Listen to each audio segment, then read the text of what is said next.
Chapter 17. Curly stared hard at the phone, as if staring would make it quit ringing. Finally he braced himself and picked up the receiver. On the other end was Chuck Muckle, of course. Do I hear the sound of bulldozers, Mr. Brannett?" "No, sir." "Why not? It's Monday morning here in beautiful Memphis, Tennessee. Isn't it Monday morning in Florida, too?" "I got some good news," Curly said, "and I have some bad news." "The good news it being that you found employment elsewhere?" "Please let me finish." "Sure," said Chuck Muckle, "while you're cleaning out your desk." Curly hastily spilled his version of what had happened Saturday night. The part about the missing bulldozer seats definitely took some shine off the rest of the story. Not wishing to make things worse, Curly didn't mention that his pistol had somehow ended up submerged in a portable toilet. A fuzzy silence lingered at the Memphis end of the conversation. Curly wondered if Mother Paula's vice president for corporate relations had hung up on him. "Hello," Curly said. "You there?" "Oh, I'm here," Chuck Muckle replied tartly. "Let me get this straight, Mr. Brannett. A young man was arrested for attempted burglary on our property?" "Right. Assault and trespassing, too. But then on the very same evening, another person or persons unknown removed the seats from the bulldozers and backhoes and whatevers?" "Yes, sir. That would be the not-so-good news," Curly said. "Did you report this theft to the police?" "Of course not. I didn't want it to get in the newspaper." "Maybe there's hope for you yet," said Chuck Muckle. He asked Curly if it was possible to operate the machines without driver's seats. "Only if you're some kind of octopus." "So I'm correct in assuming there'll be no bulldozing today?" "Or tomorrow," Curly reported grimly. "I got new seats on order from the wholesaler in Sarasota, but they won't be here till Wednesday." "What a happy coincidence," Chuck Muckle said. "That turns out to be the last day that Miss Kimberly Lou Dixon is available to us. Her mutant insect movie begins shooting next week in New Mexico." Curly swallowed. "You want to do the groundbreaking this Wednesday? What about the site clearing?" "Change of plans. Blame it on Hollywood," said Chuck Muckle. "We'll do the ceremony first, and as soon as everybody leaves, you can crank up the machines, assuming they haven't been stripped down to the axles by then." "But it's just... Wednesday's the day after tomorrow." "No need to soil yourself, Mr. Brannett. We'll arrange all the details from our end. The advertising, the press releases, and so forth. I'll get in touch with the mayor's office and the Chamber of Commerce. Meanwhile, your job is incredibly simple. Not that you won't find a way to screw it up." "What's that?" "All you've got to do is lock down the construction site for the next 48 hours. Think you can handle that?" "Sure," Curly said. "No more alligators, no more poisonous snakes, no more stealing," Miss Chuck Muckle said. "No more problems, period. Comprendo?" "I got a quick question about the owls." "What owls?" Chuck Muckle shot back. "Those burrows are abandoned, remember?" Curly thought, "I guess somebody forgot to tell the birds." "There's no law against destroying abandoned nests," the vice president was saying. "Anybody asks, that's your answer. The burrows are deserted." "But what if one of them owls shows up?" Curly asked. "What owls?" Chuck Muckle practically shouted. "There are no owls on that property, and don't you forget it, Mr. Brannett. 0 owls. Nada. Somebody sees one, you tell him it's a robin or a wild chicken or something." "A chicken?" Curly thought. "By the way," said Chuck Muckle, "I'll be flying down to Coconut Cove so I can personally accompany the lovely Miss Dixon to our groundbreaking. Let's pray that you and I have nothing more to talk about when I arrive." "Don't worry," Curly said, though he was plenty worried himself. Beatrice Leap was gone when Roy awoke. He had no idea how she slipped out of the house unnoticed, but he was glad she'd made it. Over breakfast, Roy's father read aloud the newspaper account of Dana Matherson's arrest. The headline said, "Local Youth Nabbed in Break-In Attempt." Because Dana was under 18, the authorities weren't allowed to release his name to the media, a fact that rankled Roy's mother, who believed Dana's mugshot should have been plastered on the front page. The story identified him only as a student at Trace Middle School, and said that the police considered him a suspect in several recent vandalisms. It didn't specifically mention Mother Paula's as the target. Dana's arrest was the major buzz around school. Many kids were aware that he'd been picking on Roy, so they were eager to get Roy's reaction to the news that his tormentor had been nailed by the cops. Roy was careful not to gloat or joke about it or to draw any special attention to himself. If Dana blabbed about the imaginary cigarette stash, he might try to blame Roy for the bungled theft. The police had no reason to believe anything the kid said, but Roy wasn't taking any chances. As soon as the bell rang ending homeroom, Garrett took him aside to share a weird new detail. "Rat traps," he said, cupping his hand over his mouth. "What are you talking about?" Roy asked. "When they caught him, he had rat traps stuck on his shoes. That's how come he couldn't run away." "Oh, I'm so sure. Seriously, dude, the cops told my mom he stepped on them while he was sneaking around the trailer." Knowing Dana, Roy could actually picture it. "Broke 3 of his toes," Garrett said. "Oh, come on." "Absolutely. We're talking humongous rat traps." Garrett held his hands a foot apart to illustrate. "Whatever." Roy knew that Garrett was famous for exaggerating. "Did the police tell your mom anything else?" "Like what?"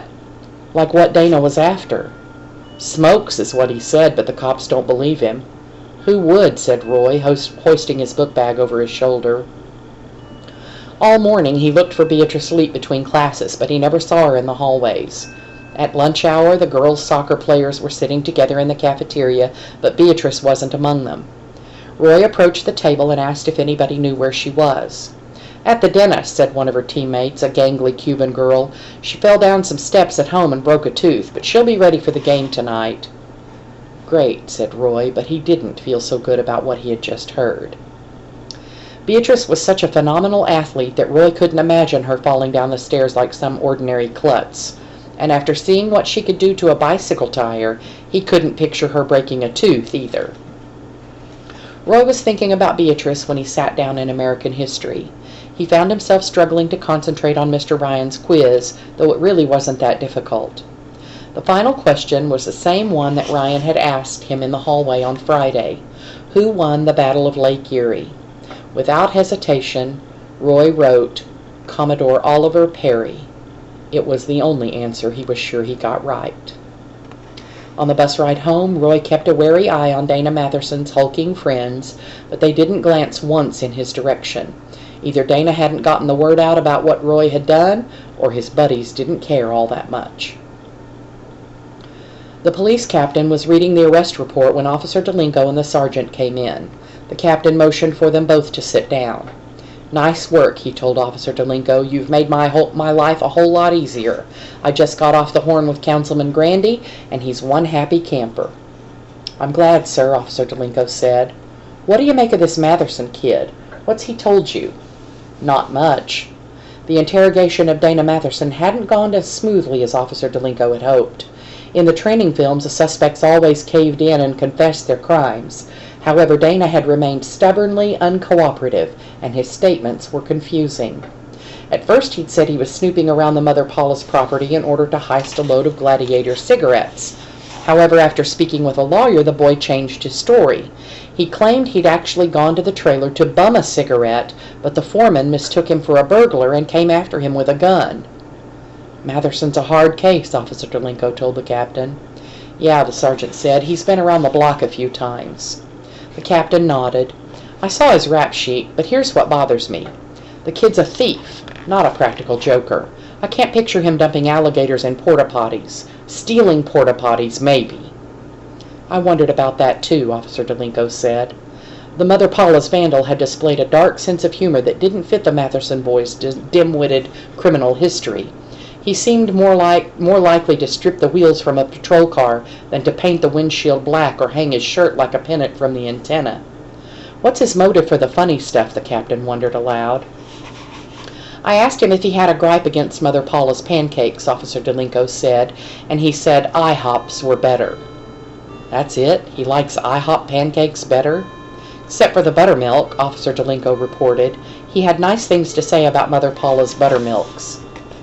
Gruffly, the sergeant interjected, "Oh, the kid's jerking our chain is all." The captain pushed back slowly from his desk. He could feel another crusher of a headache coming on. "Okay, I'm making a command decision here," he said. Considering we've got nothing more to work with, I intend to tell Chief Deacon that the Mother Paula's vandal has been apprehended. Case closed." Officer Delinko cleared his throat. "Sir, I found a piece of the shirt at the crime scene. A shirt that's way too small to fit the Matherson boy." He didn't mention that the remainder of the shirt had been tied tauntingly to the antenna of his squad car. "We need more than a rag," the captain grunted. "We need a warm body, and the only one we've got is sitting in juvenile detention. So officially he's our perpetrator, understand?" Officer Delinko and his sergeant agreed in unison. "I'm going out on a limb here, so you know what that means," the captain said. "If another crime happens on that property, I'll look like a complete bozo. And if I end up looking like a bozo, certain people around here are going to end up looking like a bozo and spend the rest of their careers cleaning dimes out of parking meters. Am I making myself clear?" Again, Officer Delinko and his sergeant said yes. "Excellent," said the captain. "So your mission, basically, is to make sure there's no more surprises between now and the Mother Paula's groundbreaking ceremony on Wednesday." "No sweat," the sergeant rose to his feet. "Can we tell David the good news?" "Sooner the better," said the captain. "Officer Delinko, you're back on the road, effective immediately. In addition, the sergeant has written a letter commending the outstanding job you did in capturing our suspect. This will be part of your permanent file." Officer Delinko was beaming. "Thank you, sir." "There's more. Because of your experience on this case, I'm assigning you to a special patrol at the Mother Paula's construction site. 12 hours on, 12 hours off, beginning tonight at dusk. You up for that?" "Absolutely, Captain." "Then go home and take a nap," the captain advised, "because if you doze off out there again, I'll be writing a much shorter letter for your file, a termination letter." Outside the captain's office, Officer Delinko's sergeant gave him a hearty slap on the back. "2 nights and we're home free, David. You psyched?" "One question, sir. Will I be on duty out there alone?" "Well, we're hurting on the night shift right now," the sergeant told him. Kirby got stung by a yellow jacket, and Miller's out with a sinus infection. Looks like you'll be riding solo." "That's okay," Officer Delinko said, though he would have preferred to have a partner under the circumstances. Curly probably would be staying in the trailer, though he wasn't the best company. "You drink coffee, David?" "Yes, sir." "Good. Drink twice as much as usual," the sergeant said. "I don't expect anything to happen, but you better be wide awake if it does." On the way home, Officer Delinko stopped at a souvenir shop along the main highway. Then he swung by the juvenile detention center to take one more crack at Dana Matherson.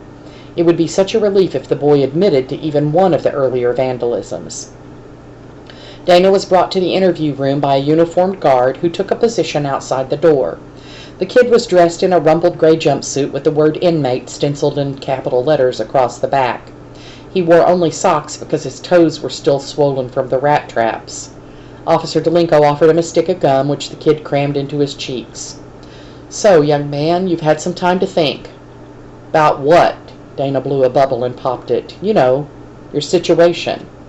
"I don't need to think," the boy said. "That's how come I got a lawyer." Officer Delinko leaned forward.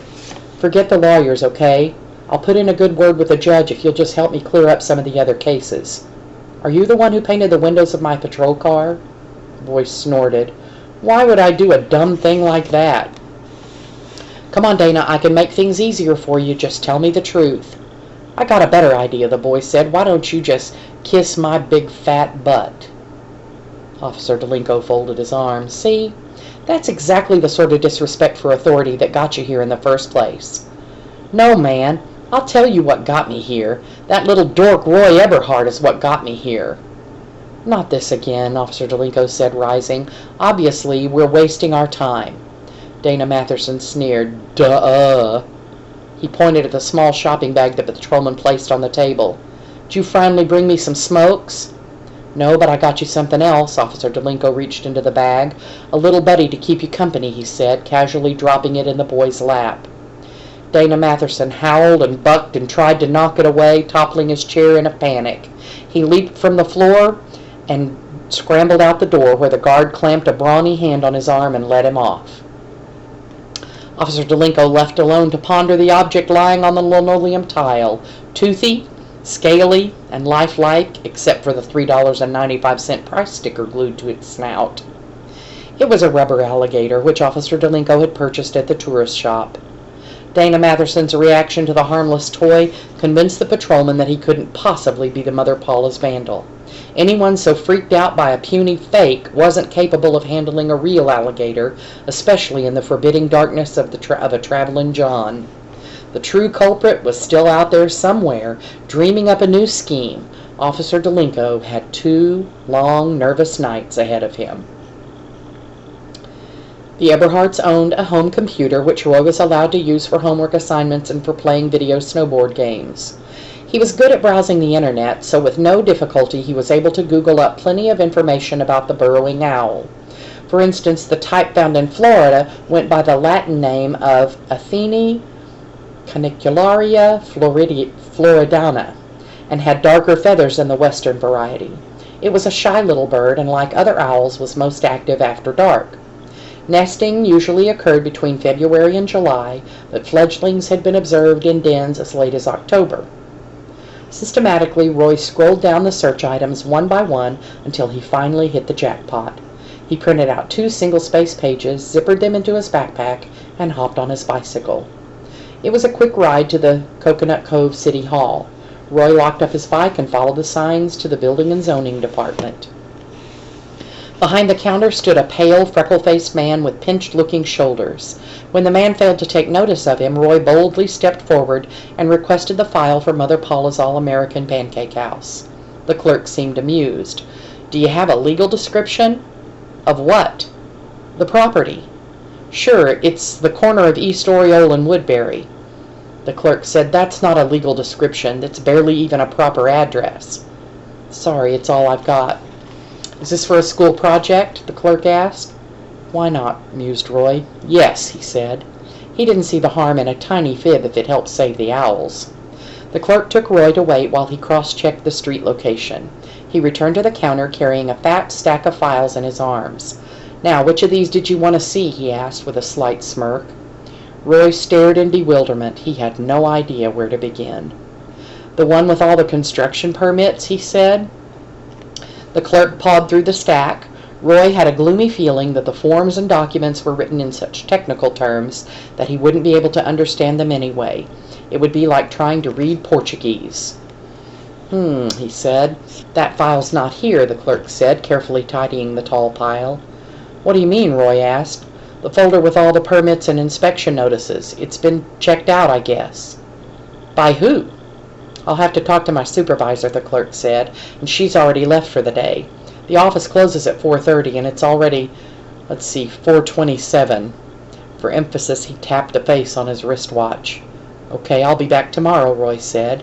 "Maybe you should choose another topic for your project." The clerk's tone had an artificial politeness. Roy smiled coolly. "No thanks, mister. I don't give up that easily."